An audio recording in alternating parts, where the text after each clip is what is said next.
Eu preciso primeiro dizer a você do grande desafio que é viver com Deus. Porque, segundo a Bíblia, as dificuldades, elas podem ser muito maiores do que algumas pessoas esperam. Por quê? Porque a Bíblia diz que Deus vê as coisas de uma forma diferente de nós. Quando o profeta Samuel vai ungir um novo rei na casa de Jessé, Samuel chega na casa de Jessé e se depara com Eliabe, seu filho primogênito. Então Samuel acredita estar em Eliabe, né, o novo rei para Israel. E Deus diz para Samuel: não atente para a sua aparência, nem para a sua estatura, porque eu tenho rejeitado, porque eu não vejo como o homem vê o que está diante dos olhos, porém o Senhor olha para o coração. Aí a Bíblia também diz que os pensamentos de Deus não são os nossos pensamentos, e os caminhos de Deus não são os nossos caminhos. E aí nós vamos ter um problema sério, porque nós escolhemos nossos relacionamentos por afinidades. E aí a Bíblia diz: eu não penso como você pensa, eu não ando como você anda, e eu não vejo como você vê, e nós vamos ter que andar junto. E como é que esse negócio vai funcionar? Alguém vai ter que mudar para isso dar certo. E esse alguém quem é? Deus. Certo? Deus tem que mudar para se encaixar no meu perfil, senão ele não vai andar comigo, que é um privilégio andar comigo. Certo? Então, se nós tivermos a sensibilidade e entendermos o que Deus quer fazer através de nós, eu acho que essa é a grande essência da caminhada cristã. Adquirir no Espírito Santo e na Palavra de Deus a sensibilidade para que se cumpra em nós o que Deus deseja fazer, segundo o que Ele planejou. Ok? Porque às vezes nós vamos nos relacionar com Deus e queremos que Ele faça o que nós desejamos. E a Bíblia é bem clara: os planos de Deus não podem ser frustrados. Então, se os planos de Deus não podem ser frustrados, se prepare para ver os seus. Porque entre os seus e dele, o dele não vai ser frustrado e você pode ter o seu frustrado. O que você precisa saber é que Ele sabe, conhece todas as coisas e que é o melhor para nós. Então, quanto mais rápido nós descobrimos o que Deus quer fazer, fica mais fácil. E ao longo de todo o tempo Ele nos dá as diretrizes, certo? Deixa eu ser um pouco mais completo nessa mensagem de agora. Quando nós vamos olhar para Gênesis 1 e 2, Deus vai estabelecer o modelo da vida do homem. Que modelo é esse, pastor? A fé. E disse Deus: haja luz. Deus começa então a chamar à existência as coisas que não existem, como se elas já existissem. Isso é fé. Ok? Então o estilo de vida que nós precisamos trilhar é o estilo da fé. De ver aquilo, certo? De acreditar naquilo que não está ainda diante dos nossos olhos, mas já está no nosso campo de visão. Como você viu o pastor Eibe falando, certo? De uma centena de igrejas espalhadas por São Paulo. Isso não é feito por vista, porque as igrejas ainda não estão estabelecidas. Mas isso é feito por visão. Visão é aquilo que não está diante dos seus olhos, mas já está como seu alvo no campo da fé. Quando nós olhamos um pouquinho mais à frente, ainda no Gênesis, Deus vai dar uma outra diretriz. Qual é? É que a vida do homem vai ser estabelecida em fé, mas ele tem um inimigo. Aparece lá o tal do Lapeta, certo?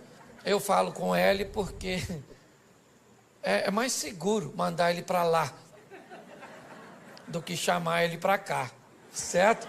Se eu falo com C, eu falo para o Peta vir. Se eu falo com ele, eu falo para o Peta ir. E entre o Peta vir para cá e ir para lá, eu prefiro que ele fique o mais longe possível, tá certo? Mas ali nós vamos ter o opositor, o inimigo, tá certo? E logo na frente nós vamos ter as armas que ele vai usar para nos desviar do caminho da fé. O desejo pelo ambiente proibido, essa é uma estratégia do mal, certo? Lembra do tal do Sansão, o tal do cabeludão, que estava careca de saber que não devia se meter com aquelas coisas, certo? E acabou se enfiando onde não devia, porque o diabo montou uma estratégia. botando coisas doces em lugares proibidos, porque ele é um estrategista para colocar coisas doces em lugares proibidos. Tá certo? Então, o desejo pelo proibido, ele vai falar de inveja e vai dar toda uma diretriz. Por isso a Bíblia diz que o justo viverá pela fé. Então, não é uma fé pontual, é uma fé constante. Pautado nisso, eu tenho que te mostrar hoje que Deus, ele quer mudar a vida de outras pessoas e já faz isso desde o Velho Testamento.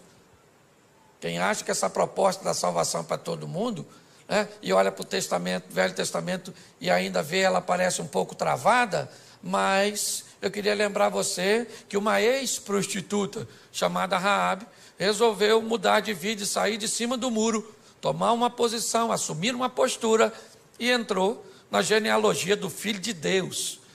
Olha só, pensa bem, alguém falasse, o senhor tem na sua árvore genealógica uma ex-prostituta. E Jesus ia falar assim, parente minha mesmo, longe, mas parente, com passado esquisito, mas com futuro brilhante. Ele pega uma moabita chamada Rutinha, uma mulher extraordinária, certo? Ele vai salvar um sírio chamado Naamã e tantos outros. Então, pastor, o que Deus quer? Deus está querendo salvar as pessoas. Ele não manda ninguém para o inferno. Quem mandou a gente para o inferno foi o Adão. Deus está trabalhando para tirar. Ah, pastor, não acredito em inferno, morreu, acabou. É um direito que você tem. Só que pode chegar lá, encontrar com ele e falar, ih, caramba, você existe. E o diabo vai falar, prazer. Ah, mas eu não acreditava em você. E o diabo vai dizer, para entrar aqui não precisa de fé. Fé é uma exigência da concorrência. Aqui você entra sem fé mesmo, senta nessa cadeira pegando fogo que já vou te atender, ok? Então, se você quer ir garantido, vai com Jesus que o passaporte vai carimbado, tá certo? E você vai passar por lá, vai passar, né? Até quem não for para o céu, vamos dizer assim, vai ter que ver Jesus, todo joelho dobrará, toda língua confessará, então a turma vai passar por lá. Aí eu imagino Jesus olhando para alguns, né? Aí a pessoa entra, aí Jesus está lá. Aí igual a hora da conexão aqui, né? Jesus, ó.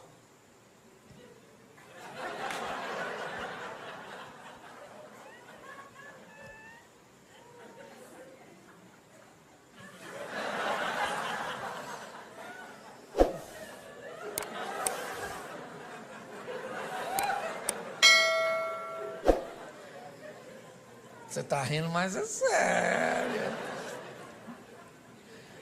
E muito mais do que salvar você, é isso que eu quero mostrar. Jesus quer usar você para salvar outras pessoas. Amém?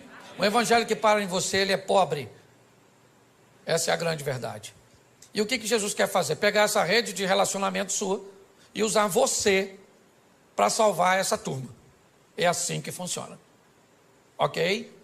Ah, pastor, eu não me acho capaz. Isso não é problema para ele. Ah, pastor, eu sou tímido. Isso não é problema para ele. Que você precisa entender que esse negócio não tem a ver só com você. Tem a ver com a sua família, tem a ver com seus amigos, tem a ver com seus funcionários, tem a ver com a sua rede de relacionamento, com aquelas pessoas que você influencia. E é isso que eu quero mostrar a você.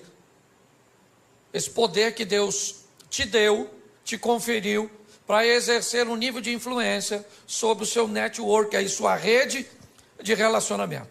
Então, eu preciso que você abra a sua Bíblia no Evangelho de Marcos, no capítulo 4, no verso de número 35, Marcos 4, 35, que nos diz assim. Já achou? Diga amém.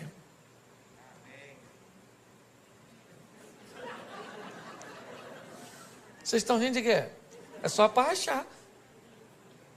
Diga amém quem já achou. Amém. Isso. Quem não achou é só ficar quietinho, que já ajuda pra caramba. Verso 35. E naquele dia, sendo já tarde, disse-lhes, passemos para outra margem, ou para outra banda. E os discípulos, deixando a multidão, levaram consigo assim como estava no barco, mas havia também com ele outros barquinhos. levantou-se um grande temporal de vento, de maneira que as ondas subiam sobre o barco, e ele já quase se enchia, e ele estava deitado na popa do barco, sob uma almofada, despertaram, dizendo: mestre, mestre, não se te dá que pereçamos? E ele, despertando, disse ao vento: cala-te, disse o mar, aquieta-te. E o vento se aquietou, e houve grande bonança. E disse: por que sois tão tímidos, ainda não tendes fé? E sentiram um grande temor, e diziam uns aos outros: mas quem é este que até o vento e o mar lhe obedecem? Versículo 1 do capítulo 5. E chegaram na outra banda, na província dos Gadarenos, dos Gezerenos, não sei como é que está a sua tradução. Feche os seus olhos, não feche sua Bíblia. Senhor nosso Deus e Pai, continua falando conosco e usa-me, ó Deus, como um canal de bênção, em nome de Jesus. Amém. Glória a Deus. Amém? Amém. Glória a Deus. Vamos dar uma olhadinha aqui, e é muito importante nós entendermos que se vamos lidar com Deus, temos que entender é que Ele que dita as regras do jogo. Ele pode ir a lugares, abordar pessoas, tomar decisões que contrariaria, a nossa mente e as nossas escolhas. Ele entra em situações que ninguém entraria. Você olha para João capítulo 8, por exemplo, Jesus entra em cena num ambiente totalmente inóspito, onde ninguém entraria. Jesus entra para defender uma mulher adúltera. Lembra aquela mulher adúltera de João 8? Adúltera, apoiada pela lei de Moisés, que deveria ser apedrejada. Quem contrariasse a lei de Moisés seria acusado de blasfêmio e levaria uma pedrada também.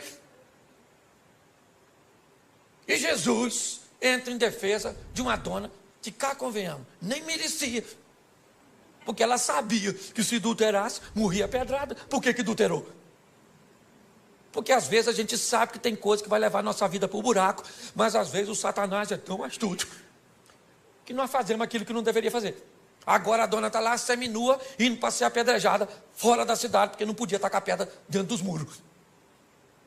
No caminho alguém tem uma ideia genial de levar ela para bater um papo lá com Jesus, porque eles estavam a fim de tacar a pedra em Jesus também.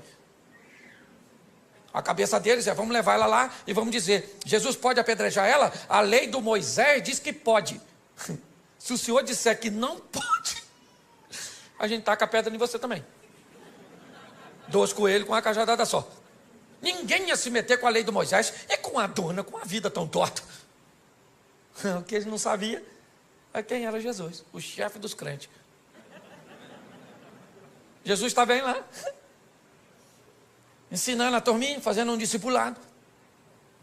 Quando de repente jogaram a dona seminua, falaram: aí Jesus, dona foi pega em flagrante. A lei nos mandou que taca a pedra nela, mas o senhor, o que o senhor fala? Jesus não falou nada. E aí o pessoal falou: fala Jesus, fala Jesus, fala Jesus. Aí ele levantou e falou assim: aí gente, fala uma coisa para tu. Estão a fim de tacar a pedra nela? Então aquele que não tem pecado dá a primeira pedrada, porque a lei do Moisés, que eles estão embasados, diz que só podia tacar pedra, o povo só podia tacar depois que as testemunhas oculares apedrejassem. Então eles que viram tinham que dar a pedrada. Eles tacavam a primeira, não podia ser uma testemunha só, e aí o povo depois vinha e matava. Só que Jesus disse: atire a primeira. Ele não está falando com todo mundo, está falando com quem viu. E aí ele disse: atire a primeira quem não tem pecado. Baixou e voltou a escrever. Aí o furdunço aconteceu, porque todo mundo se conhecia, ficou um olhando para o outro, esqueceram da mulher adúltera e ficaram olhando para as testemunhas oculares. Não vai tacar não, irmão? Taca a pedra, pô. Eu vou tacar depois de tu, porque eu não vi, mas tu viu.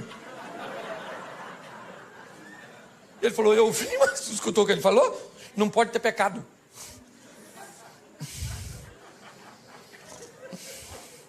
Nem sei o que eu vim com essa pedra aqui, nem sei. De repente, taca, não taca? Quem é que taca? Será que taca, não taca, taca, não taca? Alguém deve ter perguntado: quem teve a ideia de trazer essa mulher aqui? Vamos dar uma pedrada nele, porque eu ia tacar a pedra na dona e agora a pedra virou inútil. Todo mundo jogou a pedra fora, todo mundo. Olha só, Jesus entra para defender uma mulher que ninguém defenderia. Sabe o que a Bíblia está dizendo? Que ele é capaz de defender você de você mesmo. Você está entendendo? Que o seu erro não é uma fatalidade. Ele tem poder para recuperar você, para recuperar a sua história, para recuperar a sua reputação, para te colocar novamente no jogo da vida, para que você suba no palco e vá protagonizar suas próprias histórias. Não vai ganhar o Oscar principal, mas dá um de coadjuvante, já está bom demais. Todo mundo jogou a pedrinha fora, todo mundo.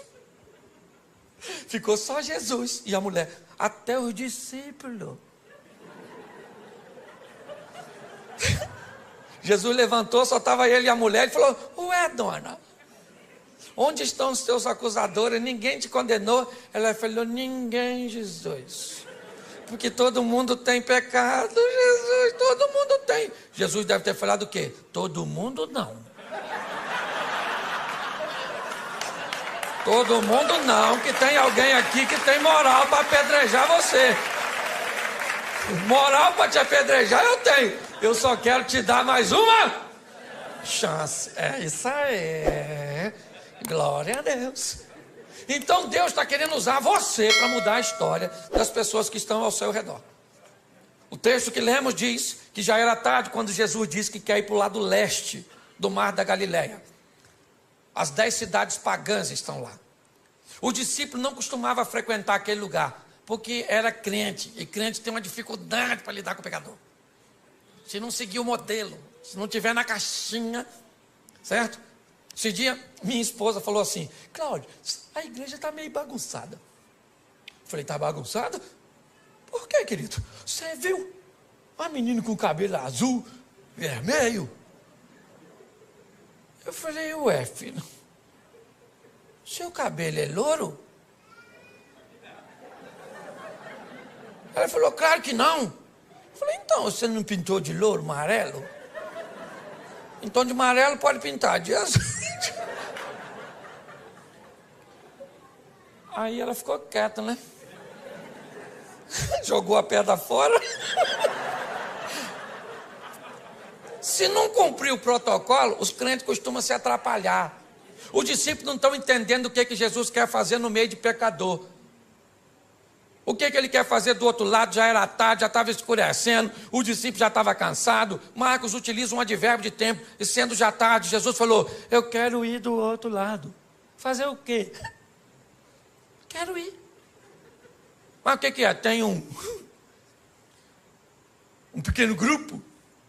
Tem nada, eu estou a fim de dar um pulinho lá do outro lado. Vamos embora. Botou a turma dentro do barco e foi. Ele e os discípulos, que não estavam entendendo nada, porque às vezes é assim. Você tem que entender que com Jesus, ou você obedece, ou você se lasca. Você quer ver? Tem 2 soldados.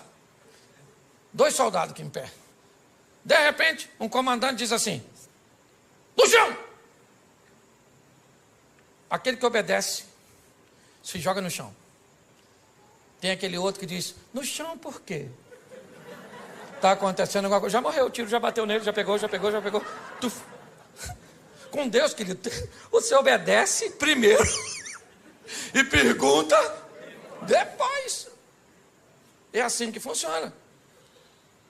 Botou todo mundo e falou assim: vamos para o outro lado, passemos para a outra margem. E ele foi dormir. Por quê? Porque ele já falou, o papel dele ele já fez. Gente, passemos. Vou deitar aqui, vocês passam e passemos, porque eu estou junto.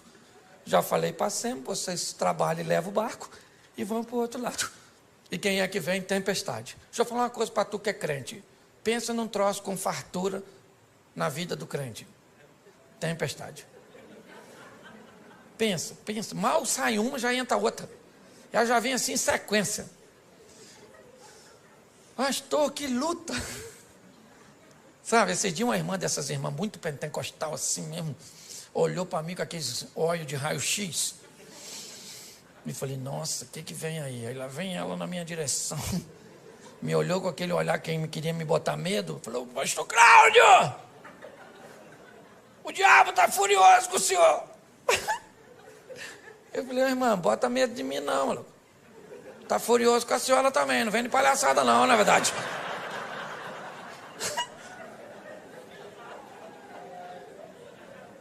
Então deixa eu falar, todo mundo enfrenta dificuldade, sim ou não?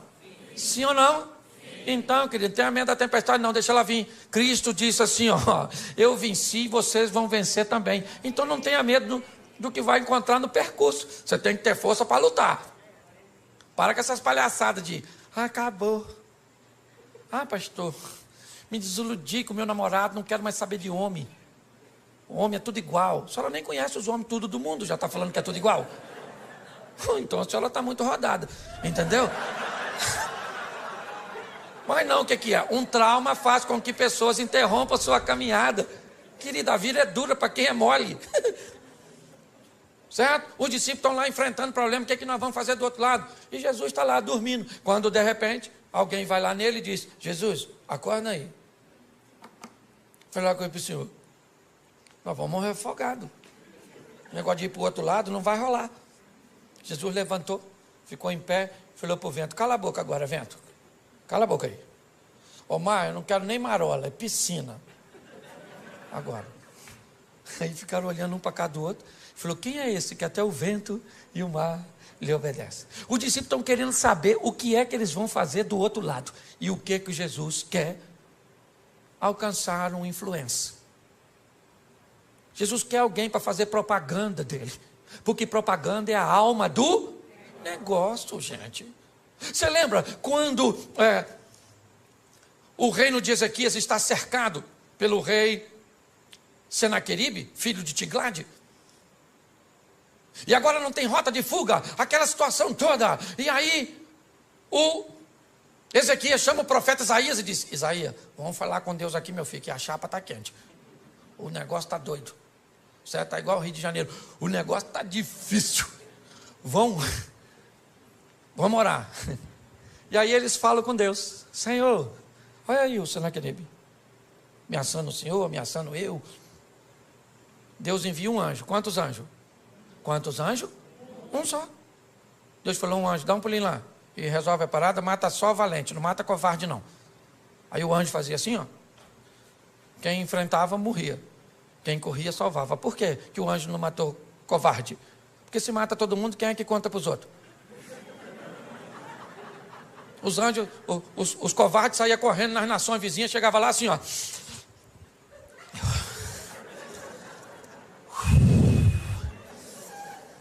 Aí Ezequias não tem dinheiro, não tem exército. Mas tem um anjo lá, meu filho, exterminador do futuro. Um anjo, rapaz, o anjo mata tudo, irmão. Mata tudo. E alguém deve ter falado: um anjo só? Ele disse: irmão, se tem dois, eu não saio vivo. É ou não é verdade? E aí todas as nações vinham a Ezequias e diziam assim: Ezequias, falei para Senaqueribe não mexer contigo. Falei: Ezequias não é a casa, Ezequias é um homem direito. Certo? Olha só. Deixa eu falar uma coisa para você. As adversidades, elas vão vir? Sim ou não? Sim ou não? Mas nós vamos vencê-la. Se prepare, querido. Não reclama. Não reclama, não. Os problemas vão vir, sim. E é em meio aos problemas que nós vamos ver a manifestação da glória do Senhor. Os discípulos estão amedrontados ali, quando de repente Jesus repreendeu tudo e eles chegaram do outro. Aí acabou, desceu do barco. Eu imagino a felicidade. Nossa, graças a Deus. Quase que fundou, hein, Mateus? Você sabe nadar, Mateus? Você é cobrador de impostos? Nem sei. Quando eles estão ali, olha lá para frente, vem correndo na direção deles um cara todo machucado, pelado e gritando. Mal acabou a tempestade, já viu um cara peladão. Eu imagino os discípulos falando: é difícil andar com Jesus, hein? É uma aventura atrás da outra. Nem do susto nos refizemos. E lá vem o cara gritando. Quem é o camarada? Um dos caras mais conhecidos, um influencer. Entendeu?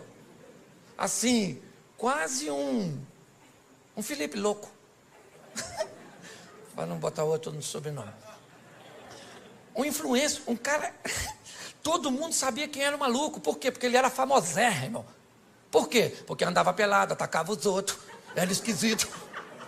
Você está entendendo? Ele era quase um youtuber da época. Um cara que todo mundo conhecia. E que tinha uma vida terrível. Que ninguém podia consertar. O que Jesus pensou? Se eu mudo a vida desse cara, eu mudo a vida do local onde esse cara está inserido. Você está entendendo? Deus te chamou para mudar a sua vida. Para quê? Para mudar a sua casa, para mudar seus amigos, para mudar seus negócios, para mudar as pessoas que estão ao seu redor. O mundo cujo qual você está inserido não será mais o mesmo depois que Jesus estiver em você. É assim que funciona. Você entende isso? Ah, minha casa, querido, sua casa não muda porque você vai para casa sozinho. Chega em casa, você com Jesus. Hoje eu vou para cá com Jesus, acabou o culto. O Jesus vai comigo. Chega em casa, vai num canto.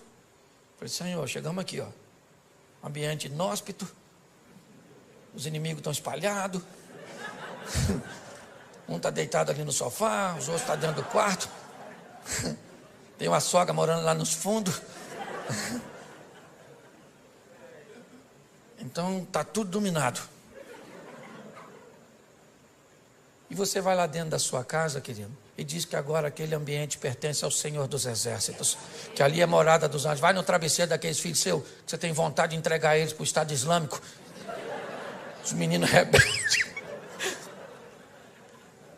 Bota uma unção lá naquele travesseiro e profetiza que aquele menino pertence ao Senhor, que a vida dele vai mudar. Vai no travesseiro daquele marido da senhora. Só não sabe onde estava com a cabeça quando disse sim. E vai lá e diz, Senhor, é ruim, mas é meu, muda. Chega na sua empresa. Querido, o ambiente tem que mudar quando nós chegamos. Jesus está olhando e dizendo o que é. Eu vou mudar a vida de um camarada. Que camarada é esse? Um indivíduo que ninguém queria. Mas o que ele é? Ele é um influenciar. E quem é esse cara hoje? É você. Não estou te chamando de endemoniado, não. Ainda que ser endemoniado não é nem tão ruim. Por quê? Porque quando o cara tem demônio, nós expulsamos o demônio, o cara conserta. O ruim é quando o cara é ruim e não tem demônio. Pensa, Fábio, como é que nós expulsamos? Sai você de você mesmo. Pensa. O que fulano, o que ele está desse jeito? É demônio, então nós bota, sai demônio. Aí sai, o cara conserta, mas quando não tem demônio, é o cara mesmo que é o... Você está rindo, mas é sério. O camarada está lá, todo mundo sabe quem ele é. E ele vem na direção de Jesus. O discípulo olhando e pensando, o que nós viemos fazer aqui? Nossa. Aí o cara chegou e falou, que tenho eu contigo, filho do Altíssimo, para você vir me perturbar. Jesus falou, como é que é seu nome, querido? Ele falou, meu nome é Legião, porque nós somos um montão. Jesus falou, não quero saber a quantidade, sai desse menino agora. Sai agora dele! Aí o demônio falou, a gente pode entrar nesses porquinhos que está assim, tinha 2.000 porquinhos dando um rolezinho. Aí Jesus falou, nos porquinhos pode, é só sair dele. Aí os demônios saíram e entraram nos porquinhos e jogaram os porquinhos do precipício. Os porquinhos morreram tudo. Aí quem chegou na cena? Quem cuidava dos porquinhos. E falou, vocês viram uns porquinhos que estavam por aí, aqui assim? Tinha uns porquinhos aqui agora. Alguém falou assim, ó.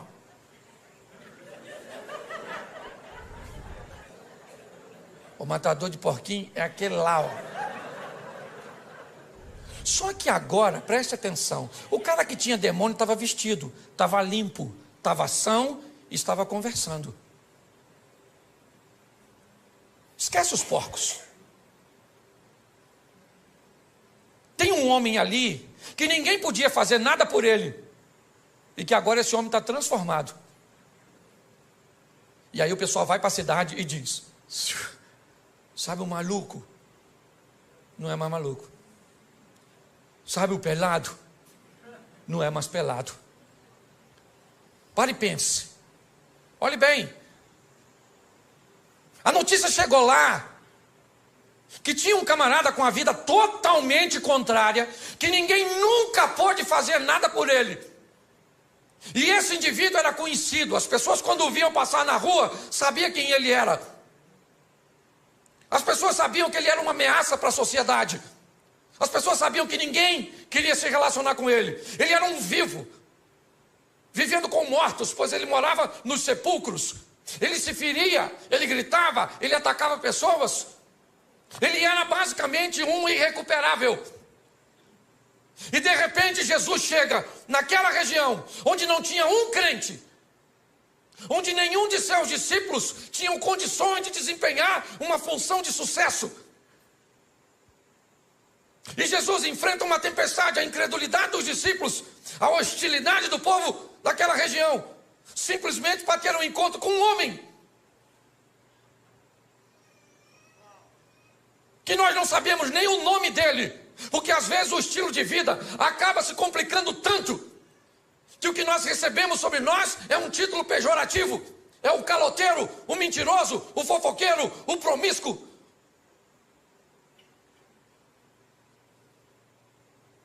Quando olhamos para esse ambiente, não dá para entender o que Jesus está querendo com aquele homem, que ninguém daria nada por ele. Agora aquele homem está limpo, sentado conversando com Jesus. E Jesus então diz: eu vou embora daqui. Eles não me querem. Aliás, eles não querem nem a mim e nenhum dos meus discípulos. Eu sou rejeitado aqui. E Jesus então vai sair daquele ambiente.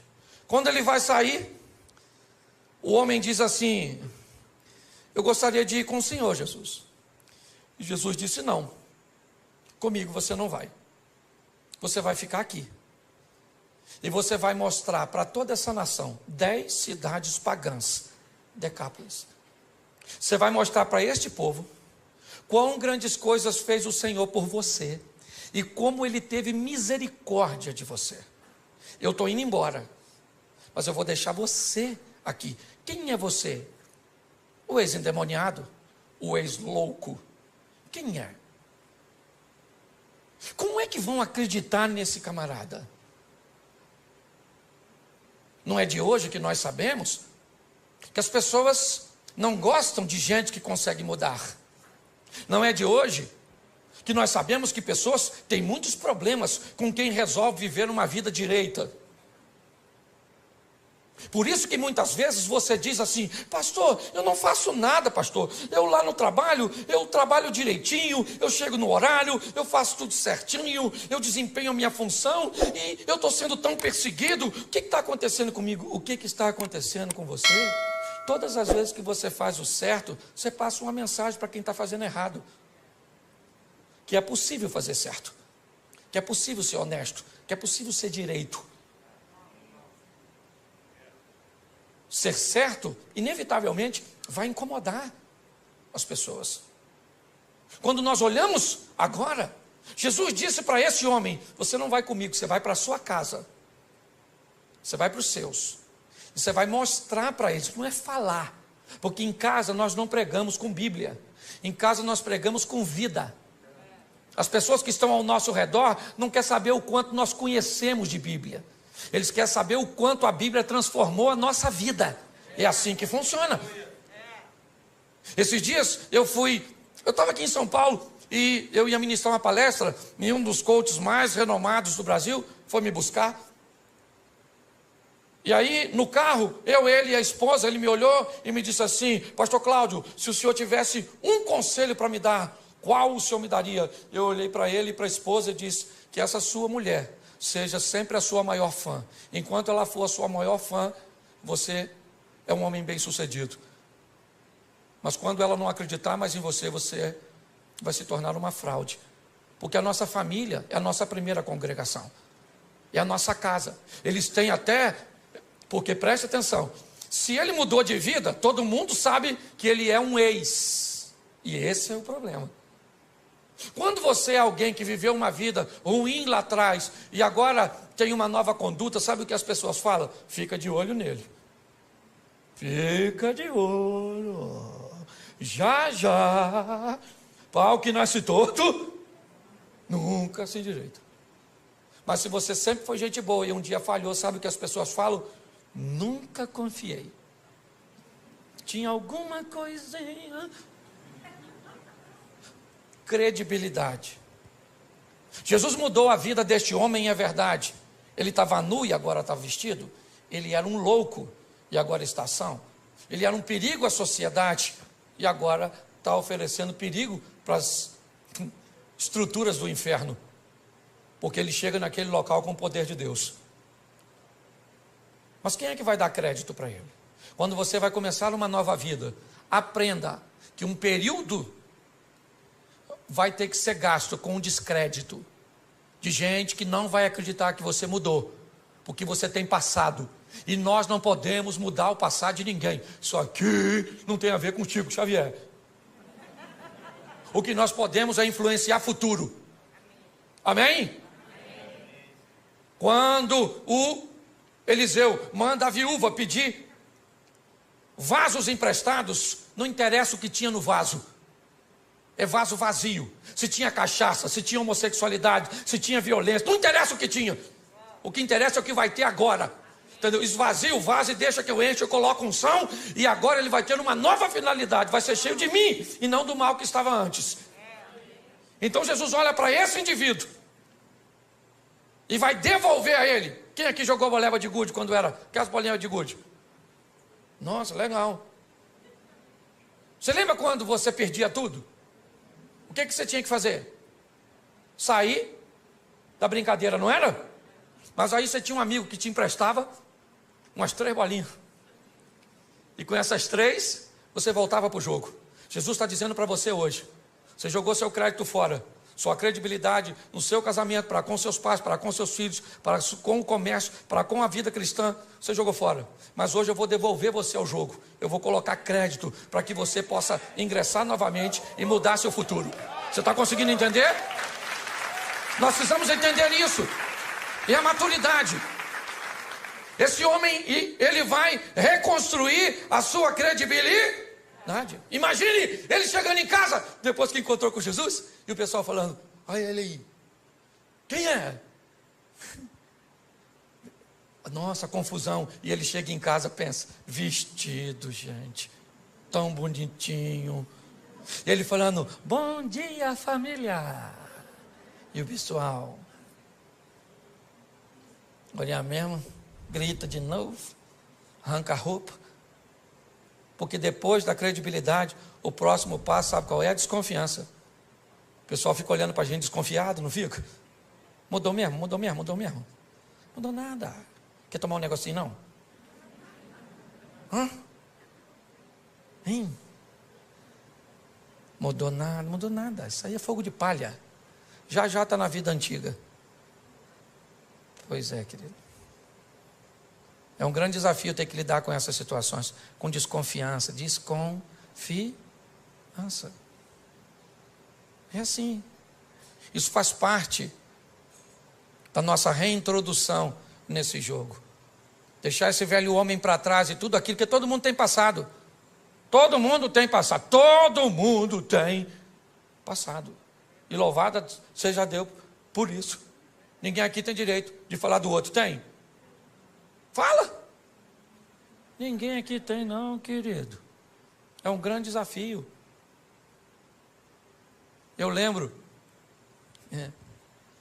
no começo, até fui falar com uma irmãzinha que foi falar comigo ali, como é que as pessoas desconfiavam no começo do meu ministério, por eu pregar desse jeito assim, extrovertido, fazendo os outros rir. Deu uma confusão no meio evangélico. Ah, esse pastor é um palhaço. Quem já escutou isso, levanta a mão, por gentileza. Aí, tá vendo como é que me fere até hoje? Você é um animador de auditório, um palhaço, não tem conteúdo. Escutei tudo isso. Sabe o que eles falavam? Já está envolvido no escândalo. Porque isso é um irreverente. Só porque eu sou bem-humorado. Isso sou mesmo, que dane-se. Tem gente que diz que veio para esse mundo para sofrer. Sofrer é verbo. Falei isso aqui já. E verbo só faz sentido se for conjugado. Então para com esse negócio de sofrer. Se conjugar o verbo, pelo menos não conjuga na primeira pessoa. Na segunda pode. Eu não sofro, mas tu sofre. Nós não sofremos, vós sofreis, eles sofrem. Aprenda uma coisa: se você não precisa da aprovação de algumas pessoas, por que vai se importar com a crítica delas? Você tem que saber quem você é. Estão querendo roubar a sua identidade, é isso? Causando caos na sua mente. Quando eu olho para esse texto, o que eu vejo? Eu vejo a desconfiança, sim, porque ela existe para todos nós que estamos reconstruindo a nossa credibilidade. E depois disso que vem a consistência. Quanto tempo isso dura? Eu já estou 29 anos no caminho do Senhor. Você nunca viu meu nome envolvido em escândalo. Eu tive um problema uma vez, que eu falei uma besteira, mas pedi desculpa. Também não sou perfeito. Certo? Mas eu não tenho. O pessoal ficava esperando o dia que eu fosse cair, mas nada. Meu pai casou 8 vezes, eu casei uma só. E vou com a minha mulher até o fim, em nome de Jesus. Ou na alça ou no caixão. De preferência, eu quero ir na alça, para ela não sofrer com o meu falecimento. Na verdade, eu gosto tanto dela que eu não quero assim ver ela chorar no meu sepultamento. Eu estou mais preparado para chorar no dela, entendeu? Se mostrar isso para ela depois, acabou o casamento, não é? Mas deixa eu te falar, o tempo foi passando, e aí sabe o que acontece? A reputação vai se consolidando, e aqueles que te perseguiam começam a te defender. Agora é um homem de Deus, agora é uma mulher de Deus. É assim que funciona. Aqueles que te perseguiam às vezes no trabalho, agora chega perto de você e diz assim: como é que está aquela igreja lá que você frequenta mesmo? Como é que é o nome? Aí você fala. Aí ele diz assim: quando são as reuniões lá? Aí você diz, aí ele vem no cantinho assim e diz: leva o nome da minha família aqui, escondidinho assim para ninguém ver. O que é isso? Isso é Deus consolidando e mostrando que aquilo que Ele fez na tua vida está mudando a vida das pessoas que estão ao seu redor. O evangelho verdadeiro, ele não muda só a nossa vida, ele muda a vida da nossa casa. As pessoas têm que querer ver, porque aquilo que ele faz em você instiga. E quanto maior a intimidade, mais coisa ele pode fazer. Gente, se tem uma passagem bíblica que me confunde, eu falo para você, é o tal do Lázaro. Olha, quanto maior o relacionamento, pastor, mais coisa, mais difícil Deus pede dos crentes. Porque presta atenção, o Lázaro está doente, Jesus não vai. O Lázaro está morrendo, Jesus não vai. O Lázaro morre, Jesus não vai. 4 dias depois, Jesus chega lá, atrasadérrimo, em Betânia. Chegou dando um rolezinho, a Marta já veio: olha, se o senhor tivesse aqui, meu irmão não teria morrido. Jesus falou: Martinha, vai lá e chama Maria para vir aqui, que eu estou querendo conversar com você. Aí Marta foi lá e falou: ó, para Maria, vamos lá que Jesus está te chamando. Aí veio a Maria com a mesma ladainha: se o senhor tivesse aqui, meu irmão não teria morrido. Jesus deve ter falado: querido, até para tu falar, tu é retardatária. Isso tua irmã já falou, fica quietinha. Maria, vamos lá dar uma olhada no Lázaro. Pô, gente, sabe o que Jesus falou para o ladrão da cruz? No dia que o ladrão morreu? Ainda hoje estarás comigo no paraíso. Se Lázaro com 4 dias de morto, está onde? No paraíso, maneirão lá, feliz da vida. De repente escuta uma voz: Lázaro. Lázaro deve ter falado: não, ele não vai me chamar de volta. Não, isso não é coisa que pede. Lázaro! Sabe o que Lázaro deve ter falado para o anjo? 4 dias, vim passar só o carnaval aqui, na verdade. Só um feriado aqui, já estou voltando. Quanto maior for sua intimidade com Deus, mais coisas estão. Você quer viver o incrível com Deus? Quem quer viver o incrível, sensacional, o extraordinário? Então, querido, é intimidade. É assim que tem que ser. Esse cara está vivendo o incrível. 2 anos e meio depois, nós vamos sair de Marcos 5 e vamos para Marcos 7, versículo 50, por aí, finalzinho do Marcos 7. Jesus, 2 anos e meio depois dessa primeira visita, ele volta a Decápolis, pelas terras de Tiro e de Sidom, e em Decápolis ele vai fazer a segunda multiplicação dos pães. Quando Jesus chega em Decápolis,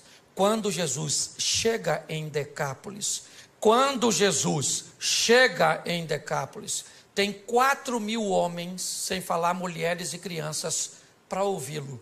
Pergunto eu para você, quem Jesus deixou em Decápolis para falar sobre ele e para mostrar sobre ele?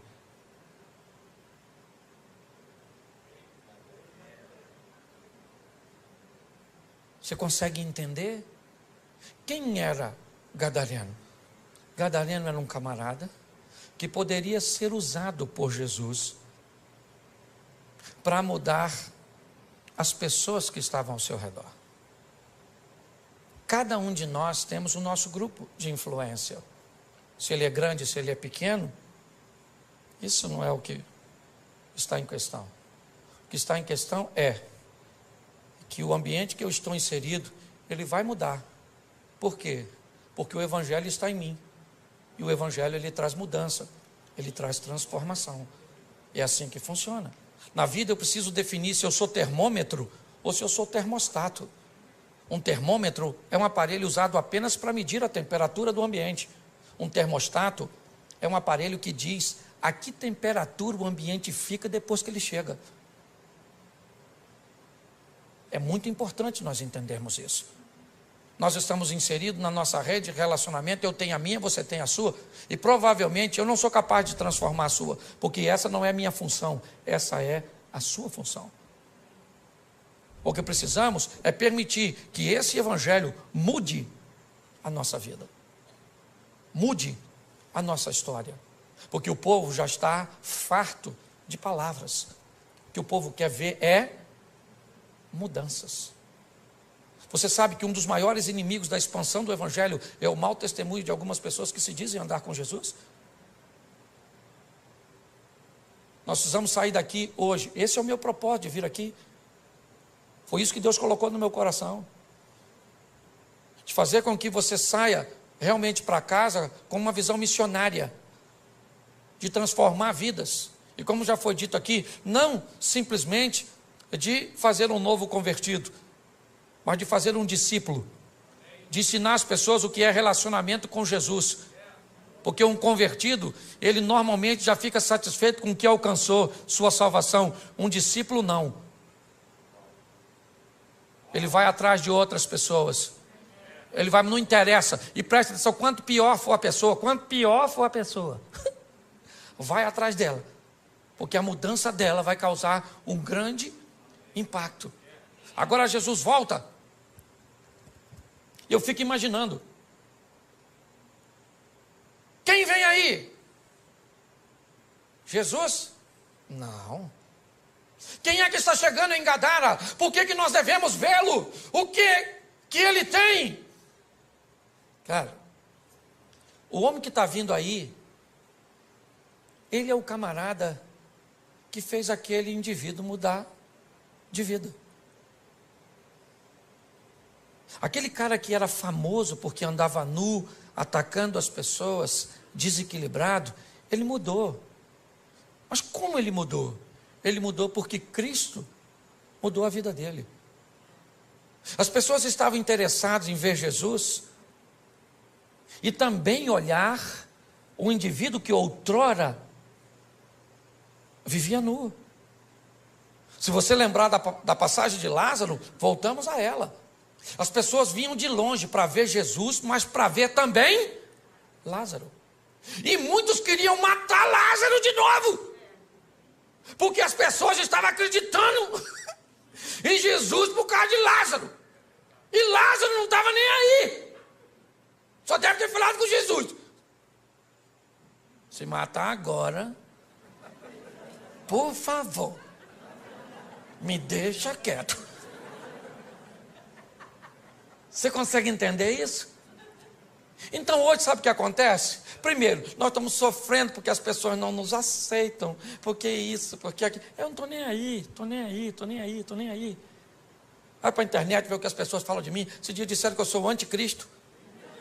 O senhor prega desse jeito, o senhor deve ser o anticristo. E eu escrevi lá mesmo, se eu for o anticristo, você deve ser a besta.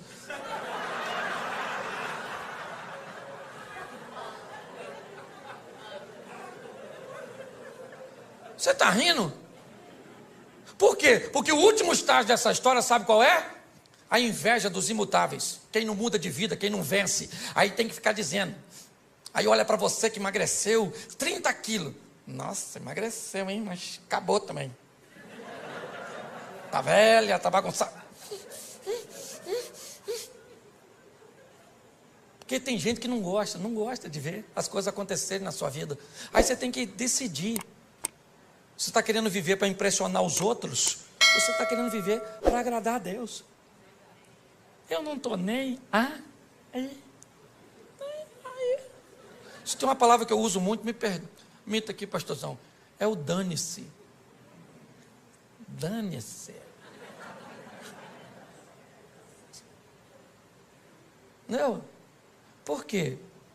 Porque nós temos que aprender uma coisa preciosa. Nosso propósito é viver o que Deus tem para nós. Se as pessoas vão entender ou não.